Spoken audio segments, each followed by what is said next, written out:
Hello everyone, so welcome back to my YouTube channel science की पाठशाला with प्रिया। तो कैसे हैं आप सब? आई होप आप सब बहुत अच्छे होंगे, बहुत अच्छे से आप लोग की पढ़ाई भी चल रही होगी। तो आई होप आपके जो बोर्ड के पेपर चल रहे हैं वो भी बहुत अच्छे से चल रहे होंगे। तो बिना किसी देरी के आज हमें यहाँ से शुरू करना है, जिसमें हम सेलिएंट फीचर्स देखेंगे।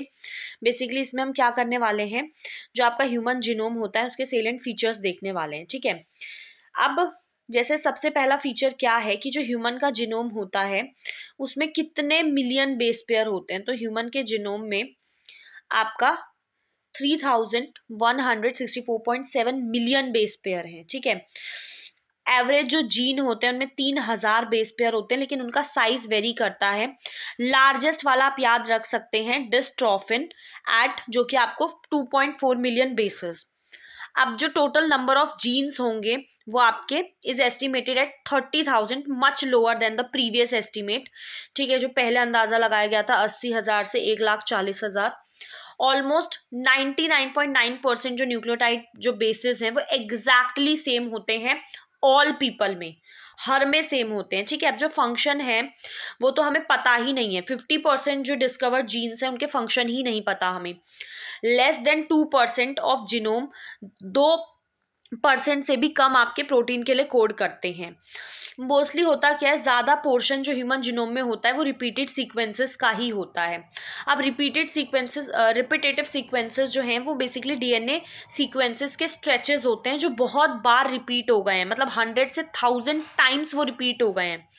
और they are thought to have no direct coding functions. ये बेसिकली बस क्या करते हैं, आपका क्रोमोसोम का स्ट्रक्चर हो गया, कैसे वो चेंज होता है, कैसे इवॉल्व होता है, उस पर एक नज़र डालते हैं।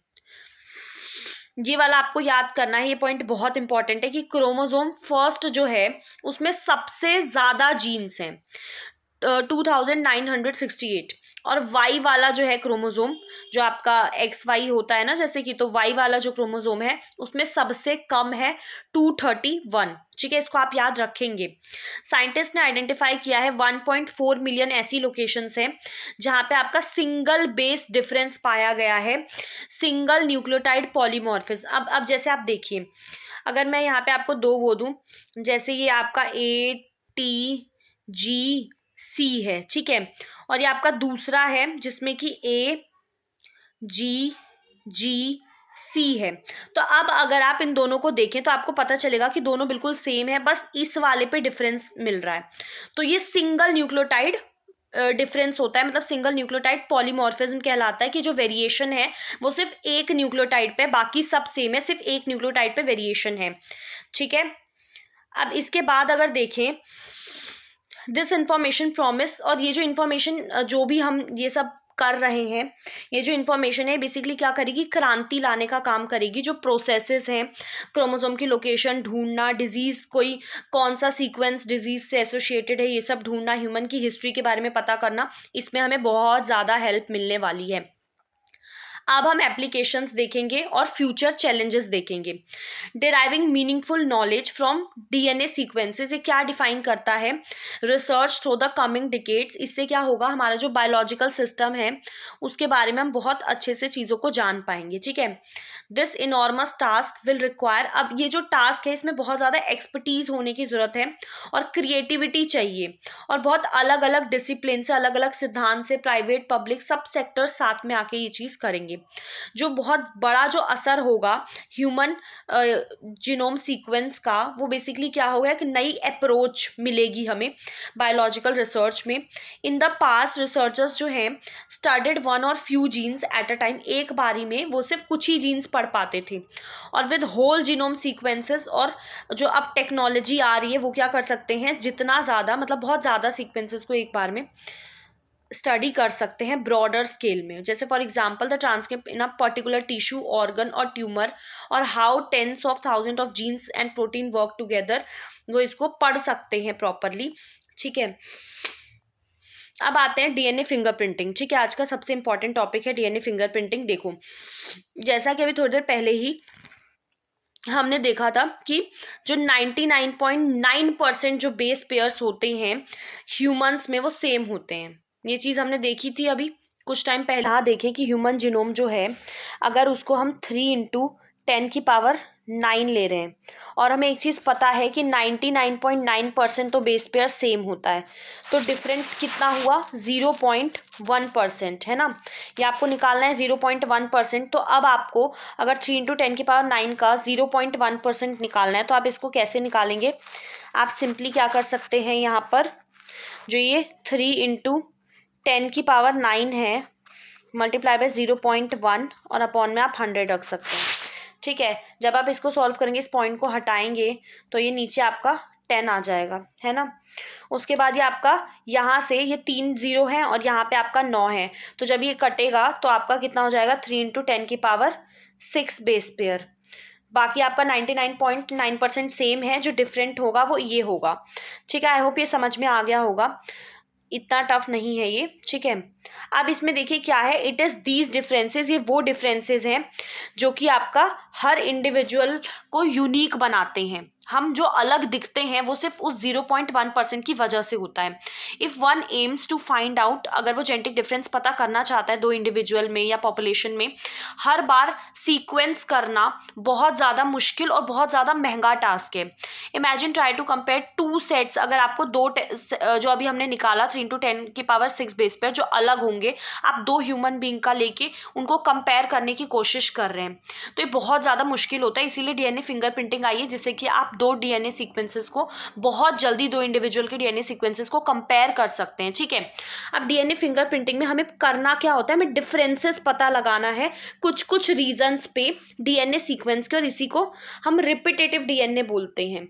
बिकॉज इन सीक्वेंसेस में क्या होता है, छोटे छोटे स्ट्रेच होते हैं डीएनए के जो बहुत बार रिपीट हो जाते हैं। जैसे एटीजीसी है, फिर दोबारा कुछ टाइम बाद फिर एटीजीसी बहुत बार रिपीट हो जाएगा। तो ये जो रिपीटेटिव डीएनए होते हैं, इन्हें हमें बल्क जीनोमिक डीएनए से अलग करना होता है as different peak during density gradient. Density के अकॉर्डिंग जब इनको हम आइसोलेट करके रिस्ट्रिक्शन एंजाइम से कट करके जब इनको अलग करेंगे, तो बल्क डीएनए तो आपका मेजर पीक फॉर्म करता है, क्योंकि ये वो होते हैं जो बहुत बार रिपीट हो गए हैं। और जो स्मॉल पीक होता है उसको हम सैटेलाइट डीएनए बोलते हैं। ठीक है, depending on the base composition, eighty rich या जीसी रिच जो लेंथ होती है, segment and number of repetitive units, DNA को हमने कुछ कैटेगरी में बांटा है। ये बहुत इंपॉर्टेंट है कि डीएनए को हमने बहुत सारी कैटेगरी है, लेकिन अभी हम 2 देख रहे हैं, माइक्रो सैटेलाइट और मिनी सैटेलाइट। ठीक है, अब जैसे डीएनए है, डीएनए में ना 2-3 पोर्शन है डीएनए में। एक तो बल्क डीएनए होता है, ठीक है, बल्क वाला जो है जो 99.9% मतलब लगभग सेम होता है। और उसके बाद दूसरा वाला हमारा होता है जो आपका सैटेलाइट डीएनए होता है, जो अलग वाला है सैटेलाइट डीएनए। ठीक है, उसके बाद आपका जो डीएनए को कुछ कैटेगरी में बांटा गया है, माइक्रो सैटेलाइट और मिनी सैटेलाइट। अब इसमें ये जो सीक्वेंसेस होते हैं, नॉर्मली ये किसी भी प्रोटीन के लिए कोड नहीं करते, लेकिन ये ना बहुत बड़ा पोर्शन बनाते हैं।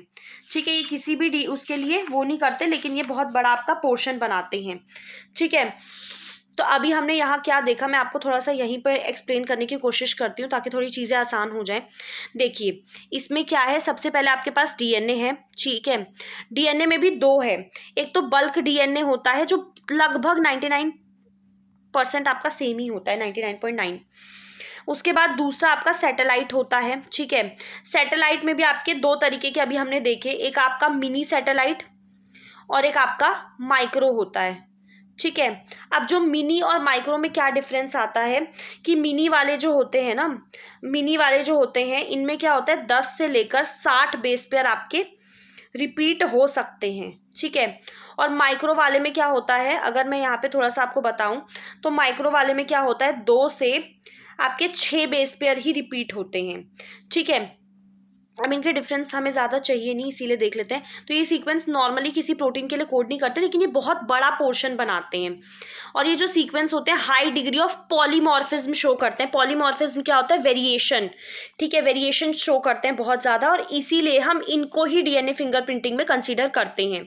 सिंस डीएनए जो होता है हर टिश्यू से, चाहे आप ब्लड से, hair follicle, skin, bone, saliva, कहीं से भी लें, वो सेम डिग्री ही शो करेगा पॉलीमॉर्फिज्म का, मतलब सेम वेरिएशन ही शो करेंगे। तो ये बहुत ज़्यादा यूजफुल टूल हो जाता है फॉरेंसिक एप्लीकेशन के लिए।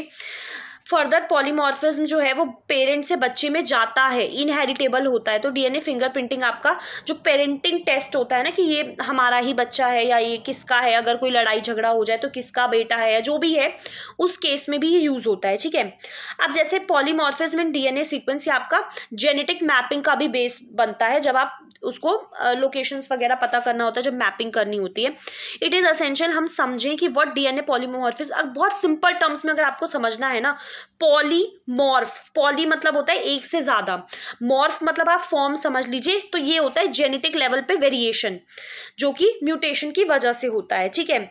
अब ये चीज आप देख लेना, ये हमने पढ़ रखा है चैप्टर 4 में। अब जो नए म्यूटेशन है जो इंडिविजुअल में हो रहे हैं, या तो वो सोमैटिक सेल्स में होंगे या फिर जर्म सेल्स में होंगे। अब जर्म सेल्स आपके क्या होते हैं, वो सेल जो कि आपके गैमीट्स बनाते हैं सेक्सुअल रिप्रोड्यूसिंग ऑर्गेनिजम्स में।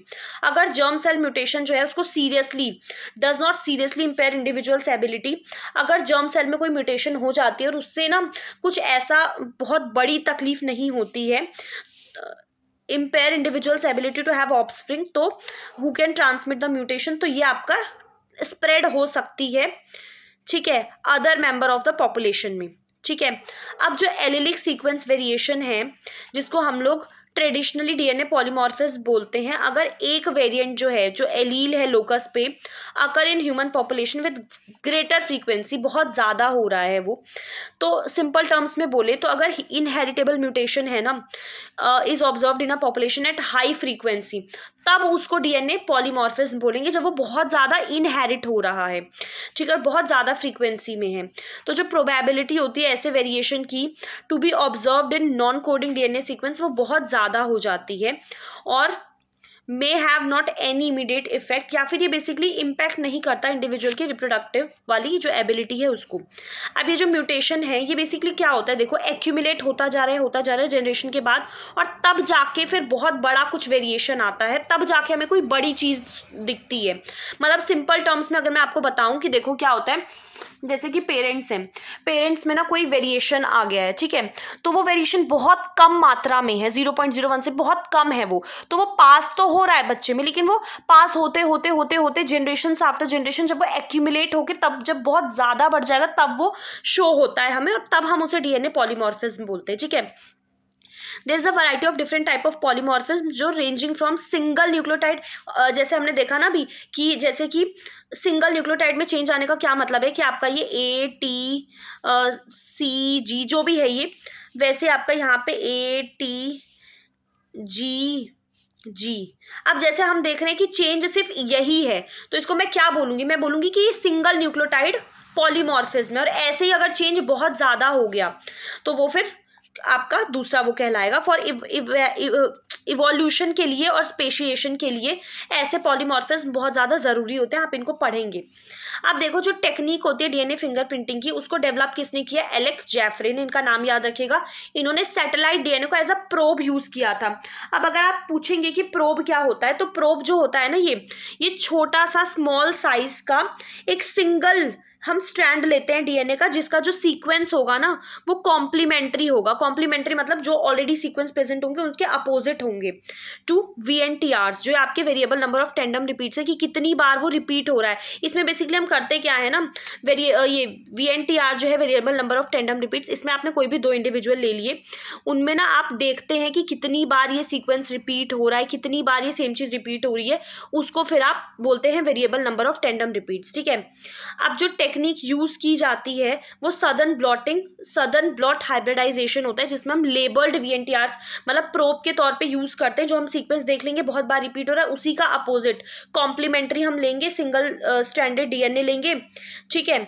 अब इसमें सबसे पहले प्रोसेस में क्या करते हैं, आप डीएनए को आइसोलेट करेंगे, ठीक है, आप डीएनए को क्या करेंगे, आइसोलेट करेंगे। उसके बाद इसको कट करेंगे छोटे छोटे टुकड़ों में, किससे, रिस्ट्रिक्शन एंडोन्यूक्लियस का यूज करके। फिर आप इलेक्ट्रोफोरेसिस करवाएंगे, उनको अलग करेंगे। फिर उसके बाद ट्रांसफर होता है, जो सेपरेटेड डीएनए फ्रेगमेंट्स हैं उनका एक मेम्ब्रेन जैसे नाइट्रोसेलुलोज या नायलॉन की, उसमें फिर ट्रांसफर करते हैं। उसके बाद हाइब्रिडाइजेशन होता है, ठीक है। VNTRs आप प्रोब को वो करते हैं, लेबल्ड प्रोब्स को आप वहाँ पे हाइब्रिडाइज करेंगे और फिर वो डिटेक्ट करेगा ऑटो रेडियोग्राफी की मदद से। अब जो VNTRs हैं वो आपका क्लास कि कौन सी क्लास से बिलोंग करते हैं, सैटेलाइट डीएनए से, और इनको हम मिनी सैटेलाइट्स बोलते हैं। अब जो सिंगल डीएनए सीक्वेंस है is arrange tandemly in many copy number. अब जो कॉपी नंबर है वो क्रोमोसोम टू क्रोमोसोम वेरी करता है, जैसे कि number of repeat show very high degree of polymorphism. जो रिजल्ट है, as a result the size of VNTR varies, इतने से इतने तक वेरी कर सकता है। कंसिक्वेंटली हाइब्रिडाइजेशन के बाद जब आपने वीएनटीआर प्रोब को वहां पे हाइब्रिडाइज कर दिया तो जो ऑटो रेडियोग्राम, उसमें बहुत सारे बैंड्स दिखने लगते हैं अलग अलग साइज के, ठीक है, और ये इंडिविजुअल में अलग होते हैं, एक्सेप्ट आपका अगर मोनोजाइगोटिक ट्विंस उनमें सेम हो सकते हैं, ठीक है। अब जो सेंसिटिविटी है इस टेक्निक की वो बहुत ज़्यादा बढ़ गई है जब से हम आपका पीसीआर का यूज करके हम क्या करते हैं, कोई भी हमारे पास छोटा सा भी डीएनए का सीक्वेंस होता है हम उसको एम्पलीफाई कर देते हैं बहुत ज्यादा। कंसिक्वेंटली अगर डीएनए हम सिंगल सेल से लेते हैं वो इनफ होता है, हम डीएनए फिंगरप्रिंटिंग एनालिसिस कर सकते हैं। इन एडिशन टू इसके बहुत सारे एप्लीकेशंस है फॉरेंसिक में, और बहुत जगह इसके एप्लीकेशंस हैं इस टेक्निक के, ठीक है। और यहाँ पे अगर देखें इन डिटरमाइनिंग पॉपुलेशन और जेनेटिक डाइवर्सिटी, और बहुत सारे अलग अलग प्रोब्स का यूज किया जाता है डीएनए फिंगरप्रिंटिंग को जनरेट करने में। मैं आपको एक बार और, मैंने थोड़ा सा जल्दी पढ़ाया है मुझे पता है क्योंकि टाइम बहुत ज़्यादा हो गया अचानक से। अब एक चीज़ मैं आपको बता देती हूँ, प्रोब क्या होता है मैं दोबारा बता देती हूँ। ये आपके जो प्रोब होते हैं ना, ये small sized single standard fragment होते हैं। मैं यहाँ पे लिख नहीं पाऊंगी तो आप सुन लेना कि छोटे छोटे साइज के सिंगल स्टैंडर्ड फ्रेगमेंट्स होते हैं डीएनए के, जिनका जो सीक्वेंस होगा वो वेरिएबल नंबर ऑफ टेंडम, जो रिपीट्स हमने देखे थे ना कि कौन कौन से सेम है, कितनी बार रिपीट हो रहे हैं, उनसे अलग होगा, मतलब उनके कॉम्प्लीमेंट्री होगा। जैसे कि हमें पता है कि मान लो जी सी से अटैच होता है, ठीक है, जो ग्वानिन है साइटोसिन से उनके बीच में बॉन्ड बनता है, तो जैसे अगर जी प्रेजेंट है सीक्वेंस में तो मैं सी वाला वो करूंगी, ऐसे छोटे छोटे बनाते हैं उनको हम प्रोब बोलते हैं, ठीक है। आई होप समझ में आ गया होगा। अब यहाँ पे अगर आप इस फोटो को देखेंगे ना, यहाँ पर देखिए, ये देखिए पेरेंटल मतलब जो पिता से आएगा, जो माता से आएगा क्रोमोसोम, ठीक है। क्रोमोसोम नंबर 7 टू ये है, हमने क्या लिया है, ये आपका कोई भी इंडिविजुअल है, और ये 2 इंडिविजुअल है जिनका हमने बिल्कुल एग्जैक्ट वो लिया है कि कहाँ कहाँ रिपीट हो रहा है, कहाँ कहाँ मैच हो रहा है। अब आप अगर इनको देखें ध्यान से, ये डीएनए हमें क्राइम सीन से मिला है, हमारे पास 2 सस्पेक्ट्स हैं, एक आपका इंडिविजुअल ए है, एक इंडिविजुअल बी है। अब हमें पता करना है किसने, कौन इनमें से है। तो हम बेसिकली करते क्या है, अब देखो ये मिलाने की कोशिश करेंगे, अगर आप इनको ध्यान से देखेंगे ना तो बी वाले से ये बिल्कुल मैच कर रहा है कि ये यहाँ पर है तो ये वाला, या अगर आप ध्यान से इसको मिलाने की कोशिश करेंगे तो आपको पता चलेगा कि बी वाले से जो है ये मैच कर रहा है, ठीक है। तो फिर ये आपका यूज किया जाता है क्राइम सीन्स वगैरह पे, ठीक है। तो आज के लिए इतना ही, अभी टॉपिक खत्म हो चुका है। आई होप चीज़ें समझ में आ गई होंगी, और कोई भी प्रॉब्लम हो तो आप कमेंट सेक्शन में बोल सकते हैं। थैंक यू सो मच, अपना ध्यान रखिएगा।